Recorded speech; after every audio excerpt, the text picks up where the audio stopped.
আমি একজন senior staff nurse. জীবনের প্রতিদিন কাটে মানুষের সেবায়, রোগীর যত্ন আর দায়িত্বের বোঝা কাঁধে নিয়ে।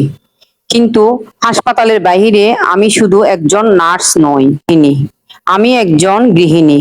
আমি একজন মা। ভোরের আলো ফোটার আগে ঘর সামলাই, সন্তানকে স্কুলে পাঠানোর প্রস্তুতি নিই, তারপর আবার দৌড়ে যাই হাসপাতালে। দিনের আমি জানি জীবনের প্রতিটি ধাপ শেখায় যে তার এগিয়ে যাওয়ার। সব দায়িত্বের ভিড়েও গাড়ি চালানো শিখেছি। প্রথমে একটু ভয় ছিল, হাত কাঁপতো, কিন্তু ইচ্ছে শক্তি ছিল পাহাড়ের মতো শক্ত। আজ আমি নিজেই গাড়ির স্টিয়ারিং ধরতে পারি, যে নিজের জীবনের চালক হয়ে উঠেছি। আমার এই গল্প শুধু আমার নয়, এটা প্রতিটি নারীর গল্প, যারা সংসার সামলায়, নিজের সন্তানদের লালন পালন করে, চাকরি করে, তবুও নিজের স্বপ্নকে ভুলে যায় না। আমি প্রমাণ করেছি নারীরা থেমে থাকে না।